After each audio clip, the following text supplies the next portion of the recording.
अस्सलाम वालेकुम my YouTube family, welcome back to my channel Sheen reaction. This is me Naushin Chowdhury और मेरे साथ हैं। अस्सलाम वालेकुम गाइस, मेरा नाम है मुदस्सिर बाजवा। उम्मीद है आप सब खैरियत से होंगे। अस्सलाम वालेकुम, मेरा नाम है चौधरी आसिफ अली। उम्मीद करता हूँ आप सब लोग खैरियत से होंगे। वी होप सो कि आप सब लोग फिट फाट होंगे, टिप टॉप होंगे और मज़े से होंगे। तो आज हम जो वीडियो लेके आए हैं, वीडियो है आर्मी से रिलेटेड। आर्मी की जो है लेटेस्ट ट्रेनिंग बांग्लादेश की आर्मी की, वो हम देखने जा रहे हैं। बांग्लादेश की आर्मी जो है बहुत प्रोफेशनल है और बहुत सारी जो है वो नित नई ट्रेनिंग्स जो है वो ऐड करते रहते हैं अपने कोर्स में। तो आइए देखते हैं वीडियो में क्या होने वाला है। Let's start the video. 3, 2, 1 start. আসসালামু আলাইকুম দর্শক বন্ধুরা, আপনারা অনেকেই অনেক সময় বিভিন্ন প্রশ্ন করে বসেন, যার উত্তর হুটহাট করে দেওয়া সম্ভব হয় না। ও বিশেষ করে প্রশ্ন করেন যে ট্রেনিং সেন্টারে কি হয়। তো আজকের এই ভিডিওতে আপনাদেরকে আমি দেখানোর চেষ্টা করব। তো যখন আমরা প্রশিক্ষণের জন্য যোগদান করি, তখন আমাদের গেট থেকে ভিতরে নিয়ে যায় বাসে করে। এটা হলো সেই সেনাবাহিনীর বাস, এবং এত জোরে সেখানে বাঁশি বাজানো শুরু করে দিয়েছে যে আমাদেরকে 1 সেকেন্ড টাইম দেবে না। তো এটা আসলে যারা এই প্রশিক্ষণ করেছে তারা জানে যে আমাদের জন্য সব কিছু টাইম দেওয়া হয় 0 সেকেন্ড। 0 সেকেন্ডের ভিতরে সব কিছু ওইখানে রেখে সবাই এখানে এসে দাঁড়িয়ে যাও। তো আমরা তো প্রথম যখন জয়েন করি তখন আমাদের মনে খুবই ভয় ছিল যে কখন কি কোনটা বলে। আসলে সেনাবাহিনীর সব কিছু তো আমরা জানি না, নতুন ঢুকেছি। তো আমাদেরকে যেভাবে যেখানে যেতে বলছে যাচ্ছি। তো আমাদেরকে নতুন যখন রিসিভ করার পরে অনেক আমাদের দৌড়াদৌড়ি করতে হয়েছে, আমাদেরকে অনেক পানিশমেন্ট দিছে নতুন অবস্থায়।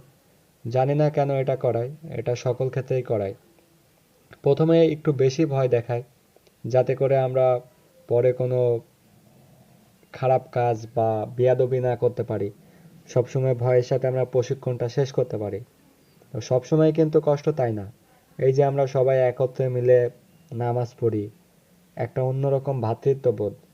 যাই হোক, এখানে নামাজ পড়ার সময় গ্যাপটা বেশি বিকজ অফ কোভিড-19।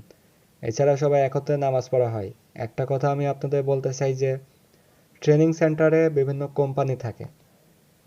দেখা যায় এলাকার 2টা ছেলে একই ট্রেনিং সেন্টারে যোগদান করে, তাদের সাথে কিন্তু কথা বলা যায় না, এটাও নিষেধাজ্ঞা দেওয়া থাকে। কিন্তু এই একটা জায়গা যেখানে মসজিদে এসে দেখা করা যায় এবং কথা বলা যায়। তো আমারও ঠিক এমনটা হয়েছিল। তো এটা হচ্ছে I-58 প্রশিক্ষণ। প্রথমে যখন ট্রেনিং সেন্টারে যোগদান করা হয় তখন 1 থেকে 2 সপ্তাহের ভিতরে কার ফিজিক্যাল ফিটনেস কেমন সেটা পরীক্ষা করা হয়। এখানে 1.6 কিলোমিটার দৌড়ে আসার পর পুশ আপ দিতে হয় 40টা, রিস আপ দিতে হয়, বিম দিতে হয়, এক্সেপ্টা। এরপরে যেদিন 3.2 কিলোমিটার I-50 হয় সেদিন এরকম একটি সুইমিং পুল থাকবে। সুইমিং পুলে সাঁতার কাটার জন্য 2 মিনিট সময় দেওয়া হয়। এই 2 মিনিটের ভিতরে 50 মিটার সুইমিং পুল অতিক্রম করতে হবে। এছাড়া প্রশিক্ষণ সেন্টারে বিভিন্ন কুচকাওয়াজ, বিভিন্ন প্রশিক্ষণের মাধ্যমে বিনোদন দেওয়া হয়। তো এই চিত্রটা আপনারা দেখতে পাচ্ছেন, এখানে একাধিক কোম্পানির একাধিক রিক্রুট রয়েছে যারা নবীন সৈনিক হিসেবে যোগদান করেছে। তাদেরকে স্টাফরা অস্ত্র প্রশিক্ষণ দিচ্ছে, কিভাবে অস্ত্র প্রশিক্ষণ নিতে হয়, কিভাবে রণকৌশলের মাধ্যমে যুদ্ধ করতে হয়। এছাড়া আরও অনেক এরকম বিভিন্ন ইভেন্ট থাকে যেগুলো আমার এই ভিডিওতে দেখানো সম্ভব হয় নাই। আমি পারতপক্ষে আপনাদেরকে সাময়িক একটু ধারণা দিচ্ছি। 1 বছর ট্রেনিং হয়, এর ভিতরে অনেক ইভেন্ট থাকে, যে ইভেন্টগুলো একটা রিক্রুট, একটা নবীন সৈনিক, সে বুঝতে বুঝতেই তার মাথা নষ্ট হয়ে যাবে।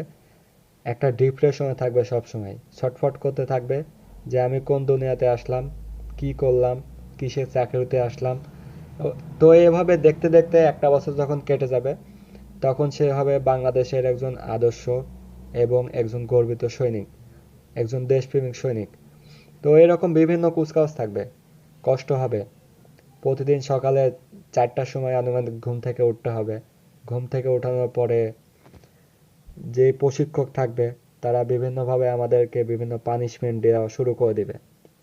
সকালে পিটি 1 ঘন্টা বা 45 মিনিট, তার আগেই যে আমাদের পানিশমেন্ট হবে সেটাই অনেক কিছু। এরপরে পিটি গ্রাউন্ড থেকে আমাদের সময় খুব কম দেওয়া হবে, এই সময়ের ভেতর চলে আসতে হবে। এসে 1 ঘন্টা টাইম দেওয়া হবে, গোসল করতে হবে, খাইতে হবে, আবার পরবর্তী প্যারেড ক্লাসে যাওয়ার জন্য রেডি হতে হবে। দেন আমরা তাড়াহুড়া করে গোসল করে যে যত নামতে পারে, আবার চলে যায় ক্লাসে।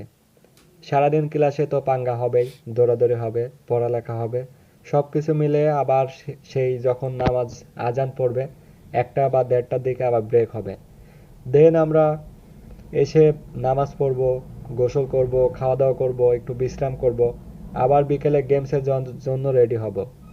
আমরা যখন 5টা বা 6টা পর্যন্ত গেমস করব, তারপরে আবার সেম চলে আসব, মাগরিবের নামাজ পড়তে হবে। মাগরিবের নামাজ পড়ে আবার আমাদের একটা মিটিং রোল কল হবে। দেন এরপরে রাতে আমাদের স্টাডি পিরিয়ড থাকবে। দেখা যাবে যে একাডেমিক ক্লাস করায় বা আমাদের সামরিক বিভিন্ন ক্লাস আছে, সেই ক্লাসগুলো করায়। যারা ইন্টার প্রোগ্রাম চালায় তারা ইন্টারে পড়ালেখা করে, এরকম বিভিন্ন প্রোগ্রাম থাকে। তো আসলে এই ছোট্ট ভিডিওতে এত সব বর্ণনা দেওয়া সম্ভব না। তো আমি পরবর্তী এইরকম কিছু ছোট ছোট ভিডিওতে আপনাদেরকে বাস্তব রূপ একটা প্রশিক্ষণ সেন্টার কেমন হয় সেই সব কিছু আলোচনা করে দেখানোর চেষ্টা করব। তো আশা করি আপনারা কিছুটা হলেও বুঝতে পেরেছেন। जी, तो ये थी आज की वीडियो। आज हमने देखा कि कैसे जो है वो सोल्जर की ट्रेनिंग होती है, जो रियल ट्रेनिंग थी वो दिखा रहे थे, और उनको उन्होंने बाकायदा जो है रोल नंबर्स पहनाए हुए थे, ताकि दूर से ही अगर कोई सोल्जर वो डिसिप्लिन की खिलाफ वर्जी कर रहा हो तो दूर से ही उसको उसका रोल नंबर देख के उसको पनिशमेंट दी जाए। उसके अलावा नमाज़ पढ़वा रहे थे, और वो कोविड-19 की वजह से जायनमाज भी जो थे वो थोड़े डिस्टेंस पे थे।